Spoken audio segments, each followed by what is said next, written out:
हम इस वाली बुक से क्वेश्चन पेपर सॉल्व करेंगे। तो मैंने आगे वाले तो वीडियो नहीं बनाई थी, तभी कर लिए थे। आज ये 2005 वाले करते हैं। पहला क्वेश्चन है, prior to the 42nd amendment, मैं आंसर वही बताऊंगी जो इस बुक में दिए हुए हैं आंसर की। मैं prior to the 42nd amendment of the constitution in which of the following cases the supreme court had observe that secularism is a basic feature of the constitution. तो 42nd अमेंडमेंट से पहले कौन से cases थे जिनमें ये बात clear गई, जिनसे ये बताया गया था 42nd अमेंडमेंट से पहले कौन कौन से केसेस हैं जिनमें ये क्लियर किया गया था कि जो आपका जो ये सेक्युलरिज्म है इट अ बेसिक स्ट्रक्चर। तो आप इसका आंसर है आपका C, Indira Nehru Gandhi versus Rajnarayan N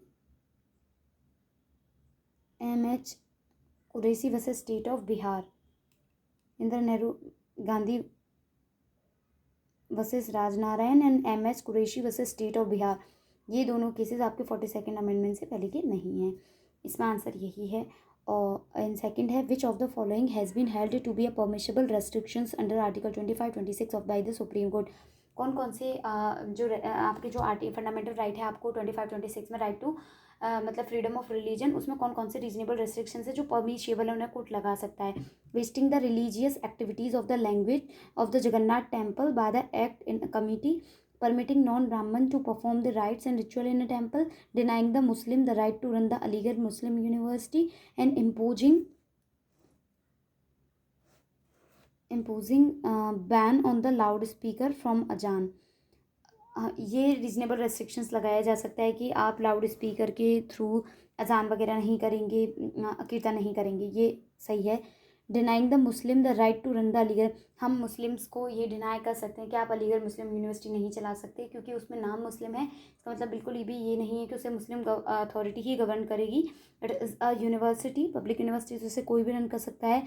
permitting non Brahmins, ये भी सुप्रीम कोर्ट ने क्लियर कर दिया है कि जरूरी नहीं है कि ब्राह्मण ही हो पूजा करने के लिए। Even a Muslim, even a non Brahmin person can be appointed as a pandit in a temple for doing the rituals and vesting the religious activities Jagannath temple by an act. अब जब आप आर्टिकल 25, 26 पढ़ोगे तो आपको 26 में सारी पावर दी गई हैं कि आप उन्हें मैनेज कर सकते हो, प्रॉपर्टी एक्वायर कर सकते हो, उनके बिहाफ से प्रॉपर्टी को मैनेज कर सकते हो, रिलीजियस इंस्टीट्यूशंस की कोई टैक्स वगैरह कलेक्ट कर सकते हो 27 में। 25 में पब्लिक ऑर्डर, हेल्थ एंड उनका लेके आप रीजनेबल रिस्ट्रिक्शंस लगा सकते हो। लेकिन कोई भी जो गवर्नमेंट है वो किसी एक्ट के थ्रू किसी भी रिलीजियस टेम्पल वगैरह को गवर्न नहीं कर सकती। अगर आपने देखा हो तो कोई बोर्ड बनते हैं, ट्रस्ट बनते हैं, उनके अकॉर्डिंग हो सकता है, लेकिन कोई एक्ट में कमेटी बन के उन्हें गवर्न नहीं कर सकती। तो then the correct answer is 2D, 2, 3, 4। yes, we are right, 2, 3, 4 is the correct answer. So government cannot impose 0.1 as a reasonable restrictions.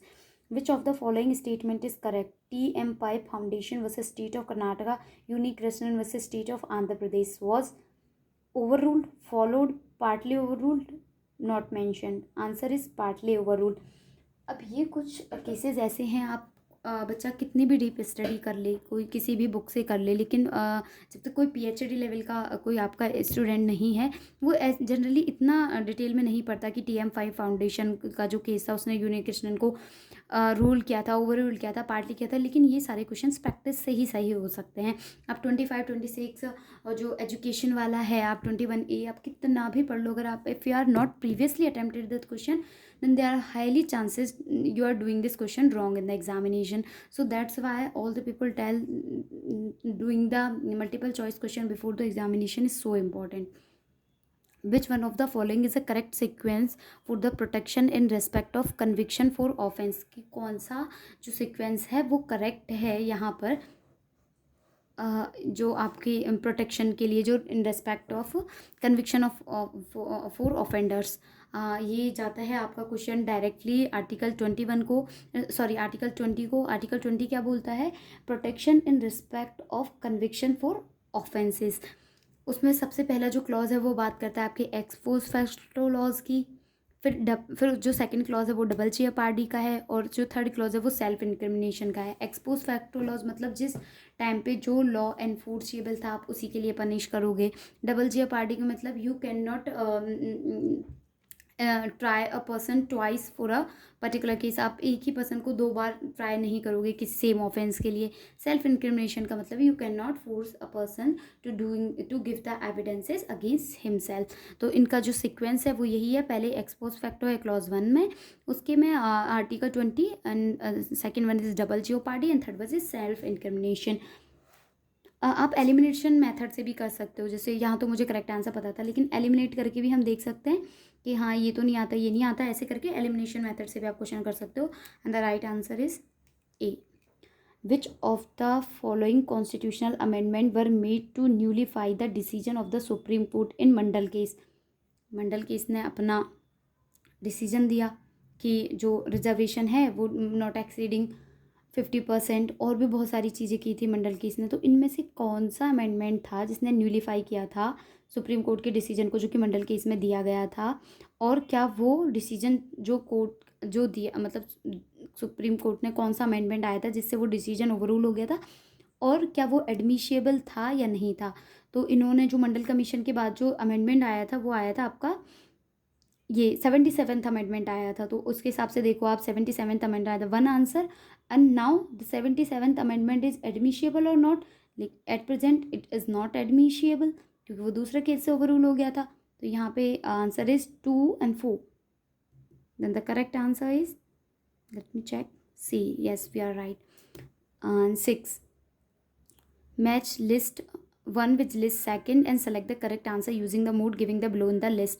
List 1 से लिस्ट 2 आपको अब आपको जैसे Vineet Narayan versus union of India, to be true मुझे भी नहीं पता इसका आंसर क्या, मतलब इस केस में क्या हुआ था। फिर एक कानू सान्याल वर्सेस डीएम दार्जिलिंग। कानू सान्याल का जो केस था एवरीबडीज नोज कि वो हैबियस कॉर्पस पे रिलेटेड था। And again Rupa Ashok hurrah versus Ashok hurrah का केस था, everybody's note it's about curative petition. तो दो तो हो गए हैं हमारे कि आपको जो बी है उसमें 2 लिखना है, 2, एंड जो रूपा ये है इसमें 1। So you have to match कि हम बी में 2 लिखते हैं, ये रहा, यहाँ भी है। अब इसका है आपका रूप सी में आपको लिखना है 1, तो सी में 1 बी में 2, आंसर इज दिया। ये तो आपको कंफर्म था, ए से आपने ले लीजिए। Vineet Narayan versus union of India, इसमें क्या हुआ था, इसमें ये बोला गया था कि कंटिन्यूस मैंडेमस है, और डी में क्या है 4, तो चंद्र कुमार केस का आ जाएगा। तो आपको याद रखना है कि Chandra Kumar case is about the administrative tribunals, Vineet Narayan versus union of India is about continuous mandamus, Kanu Sanyal का जो केस था वो हैबियस कॉर्पस से है, और रूपा अशोक हुर्रा का जो केस है वो क्यूरेटिव पिटिशंस पे है। आंसर हो जाएगा हमारा यहाँ पर, चलो कमेंट में बताना क्या है आंसर।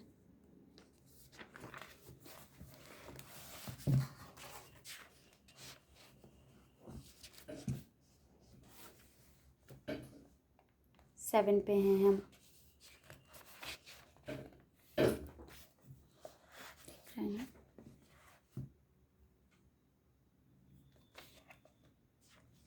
सेवन है, consider the following statement, a person who is not a member of parliament.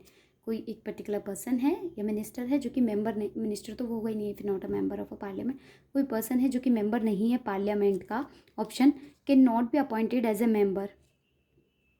It's true, हम can be appointed as a minister for 6 month, ये बात बिल्कुल सही है कि हाँ जब कोई भी मिनिस्टर होता है और अगर वो इलेक्ट नहीं हुआ है, कहीं से वो जीत कर नहीं आया है, तो हम उसे 6 मंथ के लिए as a member as a ministry में दे सकते हैं। And second, can be appointed as a minister for 6 month term renewable by another 6 month, no. Can be appointed as a minister beyond 6 month on his election to either house of parliament. तो दो यहाँ पर सही हैं, आप उसे 6 month के लिए बना सकते हो, और 6 मंथ के बाद में आपको दोबारा से इलेक्शन करवाने होंगे, और उन इलेक्शन का जो रिजल्ट आएगा, अगर वो जीत के आता है, वो इलेक्ट होके आता है, तो उसे हम एज अ कंटिन्यू करेंगे, करवाएंगे, अदरवाइज उसे अपने उससे मिनिस्ट्री से रिज़ाइन करना होगा। तो answer is 2 and 4, answer is a. Match list 1 with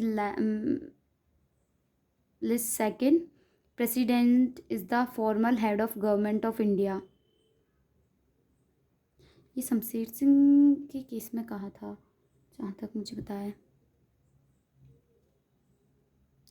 president is a formal head of government, तो हम ए को 2 के साथ फिक्स कर देते हैं. Shamsher Singh. Actual executive power of the union is with the council of minister. UN Rao versus Indira Gandhi. And presidential election dispute are decided by supreme court. ये आपको सीधा आर्टिकल 71 में मिल जाएगा कि अगर प्रेसिडेंसी को लेके, प्रेसिडेंट्स के इलेक्शन को लेके कुछ भी डिस्प्यूट होता है तो उसे सुप्रीम कोर्ट ही डिसाइड करेगा. तो ये आर्टिकल 71 देख लेना इस वाले पॉइंट के लिए. And president is a part of a parliament. Okay, article 79 में साफ दिया हुआ है ये वाली बात कि जो प्रेसिडेंट है उसके बिना पार्लियामेंट पूरी नहीं होगी. Both the house of parliament, house of the people and house of the legislative assembly, और उसके बाद प्लस प्रेसिडेंट, ये मिलके बनती है हमारी पार्लियामेंट. ये आर्टिकल 79 देख लेना. तो प्रेसिडेंट फॉर्म एग्जीक्यूटिव गवर्नमेंट की शमशेर सिंह का है, और actual executive power UN Rao की है. President is a part of parliament 79 and C 71. Answer करके देख लेना. Consider the following object stated in the preamble of the constitution. Consider the following objectives stated in the preamble of the constitution. Preamble मतलब हम generally एक थोरो reading कर लेते हैं उसकी, नहीं है क्योंकि आजकल ये लोग सिक्वेंस से भी पूछ लेते हैं. देखो 2005 का पेपर है, उसमें भी सिक्वेंस से पूछा हुआ है, तो बहुत अच्छे से पढ़ने की ज़रूरत है. तो जितना मुझे याद है सबसे पहले जस्टिस दिया है उसमें, सोशो इकोनॉमिकल पॉलिटिकल, तो आपको देखना है 3 इसमें है.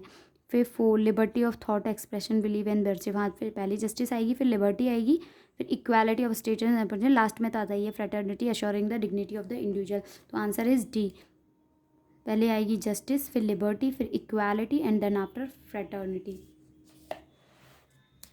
अब देखते हैं in which one of the following cases the provision of the constitution 42nd amendment act was which give precedence to all or any directive principle of state policy over the fundamental right invalidated by the Supreme Court. इसका answer होना चाहिए Minerva mills case का, क्योंकि जब भी conflict वाली बात आती है कि डायरेक्टिव प्रिंसिपल और फंडामेंटल राइट्स में कॉन्फ्लिक्ट हुआ था, वो किससे रिजॉल्व हुआ था? वो हुआ था आपके मिनर्वा मिल्स से केस से. तो इनके कॉन्फ्लिक्ट पे कभी भी क्वेश्चन आता है और उससे रिलेटेड केस होता है तो मोस्ट प्रोबेबली में आंसर उसका मिनर्वा मिल्स ही होता है. और डिटेल में पढ़ना हो तो मिनर्वा मिल्स पढ़ लेना कि उसमें क्या हुआ था. पहले कुछ जो पार्लियामेंट थी उसने कुछ अमेंडमेंट पास करके ये कर दिया था कि जो डायरेक्टिव प्रिंसिपल हैं they are presided over the fundamental right. You can not change the if your right are मतलब फंडामेंट, आपके जो डायरेक्टिव प्रिंसिपल हैं अगर उनकी जो प्रेसिडेंस है वो जो ऊपर हैं, वो एक स्टेप ऊपर हैं फंडामेंटल राइट के. लेकिन ये वाली बात जो थी वो मिनर्वा मिल्स ने ख़त्म करके उन दोनों की इक्वल फुटिंग पे लाके छोड़ा है. फिर उसके बाद केशवानंद ने भी इससे काफ़ी कुछ डील किया था. ऐसे और 2-3 केस हैं इसके डिस्प्यूट पे लेके, कभी कभी मेंस में बड़ा क्वेश्चन भी आ जाता है इसका.